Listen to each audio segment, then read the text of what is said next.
Stevie from Metal and High Heels. I'm sitting here with Heike from Draconian. How are you doing today? I'm good, just tired. Haven't slept since 6 o'clock yesterday, but all in the name of metal. Wow, that's very admirable. That's a normal thing in this kind of industry. Waiting and not sleeping. Just waiting. Yeah. So when we last saw you a year ago, you were recording the album, and now the album is about to be released. What has happened in your life at Draconian meanwhile? Not enough gigging, not enough rehearsing, but definitely a lot of planning.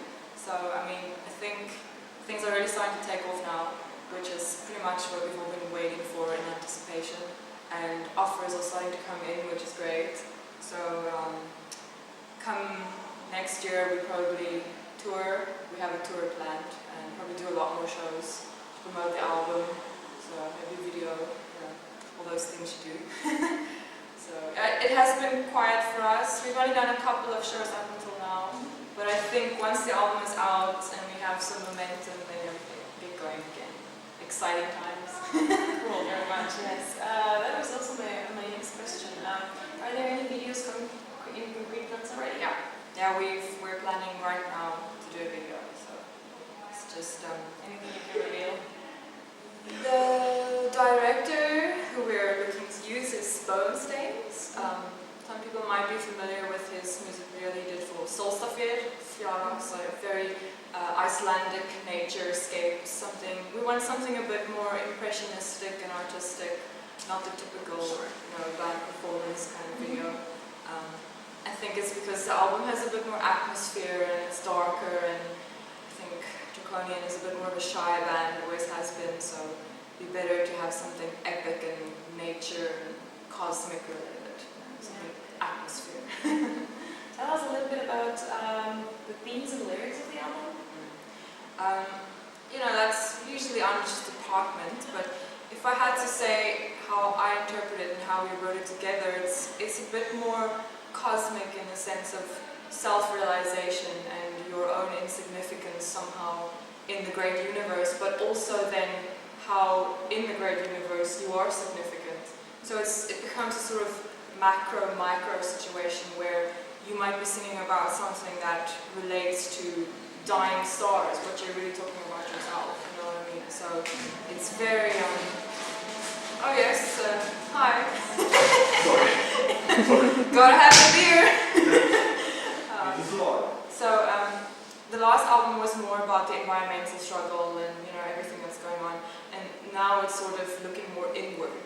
And when you look inward and you discover things about yourself, you're also somehow looking outward and asking more questions in the universe. And I think since I joined on this, was also more inspired by the cosmic themes because I'm very inspired by that. So we sort of really worked well together in creating a different theme for this album, which maybe isn't that doom metal, but in a way it is, because ultimately the universe is going to change state or destruct, and the sun is going to destruct, so there's nothing more doom than that. Yeah. That's really beautiful, actually. Any favorite songs? That's a hard one. I have quite a few favorites, but I would say Pale Tortured Blue, just because it's a more slow and emotional song. I like the dreary, emotional songs. Yeah. Have you been playing already new songs in the last couple of gigs you've had? Yes, we've done Disheartened, and we've done Heavy Lies the Crown, which is the opening track. And tonight we will be doing Rivers Between Us, featuring Daniel from Cripple Black Phoenix. So that is one we haven't done live before, so that's pretty cool. I'm excited about that. Yeah, no, I'm excited too. Of the ones you have played live right now until now, how has been the reception of the feedback? Great! So much greater than I actually thought it would be, but not that I'm being cynical, but sometimes when you're a replacement, you kind of, these thoughts go through your head, oh, what if they hate me, what if they don't like it? But everyone has loved it so far, and I think a lot of people have told me that they can hear more of what I'm sounding like when I'm singing songs that was meant for me, and I agree, because I think people don't always realize how hard it is to sing in someone else's range or interpret things the way they interpreted it. It's not that easy, so it's lovely for me to be able to sing what I'm doing, It feels feels better, flows better. It's more authentic too. Yeah, of course. So you moved to Sweden for over a year now, I think? Yeah, since August 2013. So 14, almost August 2014. Yeah. How's the life over there? It's How's the great. weather? Well, you know, it's better than in South Africa. It's I like the cold. You know, as you can see, I don't get much sun. So no, I love the cold. I love the nature. I love the isolation somehow. I would say that people are more shy and held back. So I think over this time I've become more like that because I'm a bit more outspoken. So it's really a place of internalizing, if I can put it that way. Self-reflection, again, when you're sitting looking at a lake and a forest, you can't help but think about, philosophize and just, it's a magical place. So I really love it. I mean, I have been grappling a lot with the idea of should I go back home, should I stay here for good? Have you visited enough? Not yet, but I will be going next year. It's just, it's quite tough. Once you get busy this side, there's always something you have to do, something you have to take care of, and it takes a lot of planning to travel to the other side of the map. But I do miss my family and I miss my friends, so I will definitely go back, and I miss Cape Town. But Sweden is definitely a place I would like to stay. How are you doing with the language? I'm learning. I mean, the thing is that so many Swedish people are so good at English that I almost don't even need to really learn, but I have to learn it anyway if I want to be able to become a citizen. So I would say I'm halfway there. I can form sentences, but I'm too shy. Maybe if we've had a few whiskeys, then Swedish comes very naturally. Is there a word you like, especially a favorite word? Köttbullar. Meatballs, but I think that's what everyone knows. Actually, a lot of exactly. A lot of the words sound a bit like German or Afrikaans, which I'm very used to. So it's not that hard to learn. It just comes. You're shy when you learn a new language. You don't just want to be like, hey, look at me, I can speak now. So I keep it for special moments, and then people are very surprised. They're like, we didn't know you could speak that well. I'm like, yeah. Are you planning maybe to tour South Africa with Draconian? Phew, I would love that. It's very expensive for bands to travel to South Africa. I mean, it wouldn't be very profitable. But I have certainly thought about doing at least some sort of South American jump to South Africa, jump to Australia, like a bottom of the map tour. That would be great. But now that we have proper management, who knows? Maybe I can make that happen. Maybe take another band with us, make a thing of it. Sure. Show them the African animals. Yeah. Yeah. Cool. So do you still call Draconian's music gothic? Yes. Although, what I consider to be gothic is not exactly Draconian. I think Draconian is a dark metal band with gothic elements.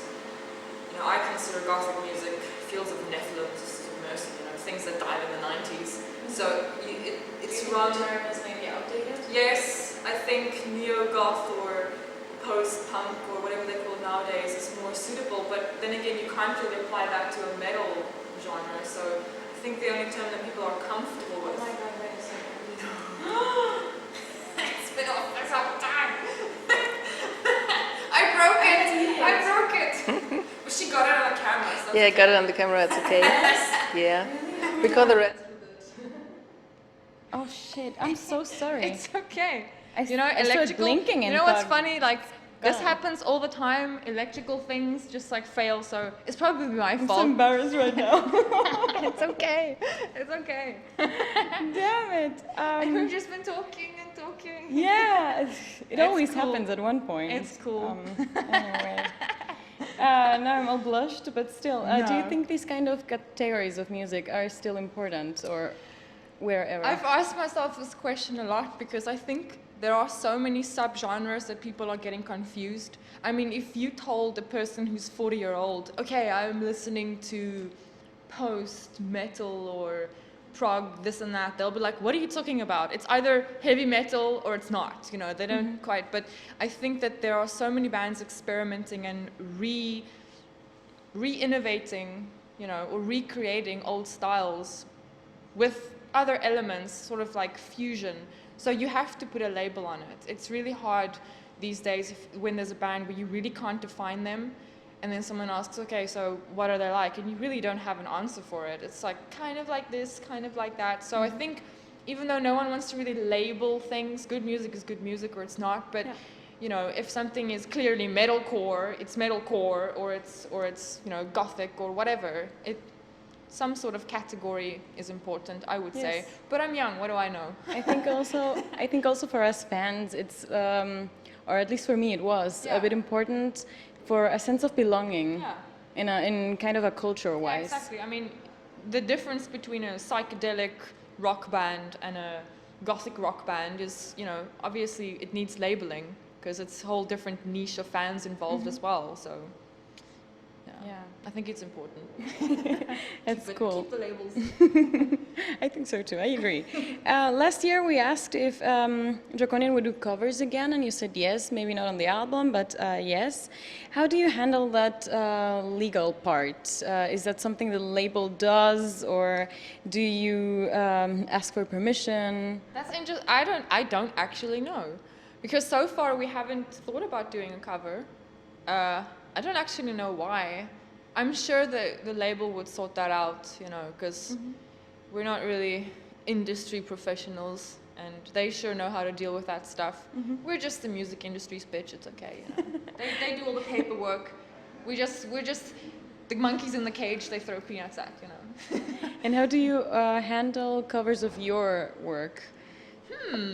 Are you happy with the extra promotion? If it's good, then you know it's amazing. But if it's terrible, I have yet to discover a terrible cover, so I can't say. Then you kind of not say anything about it. But it comes down to the question: does the band need promotion? But it's not about promotion. It's about the appreciation that someone took the time to actually listen to your song and love it so much that they would want to cover it. I think that's also kind of endearing. tribute. So yeah, exactly. I think that's a very nice gesture. It's very sweet, and I don't really care about the promotion side of it.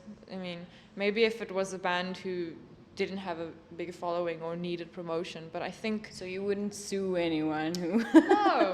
No, I don't. Well, we wouldn't. Who knows what the label would do, but we wouldn't. We're too nice. No, it's cool. That's good to know.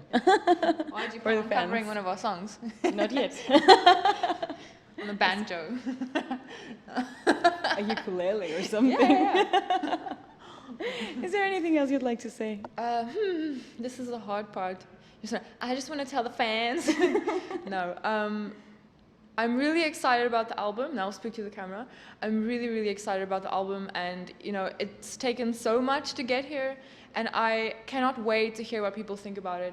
Even if they hate it, even if they think I'm terrible, even if they never want to hear us again, that's fine. I'm just so happy to actually release something, and I'm so thankful for the patience that everyone has bestowed upon us for 4 years of doing nothing, seemingly.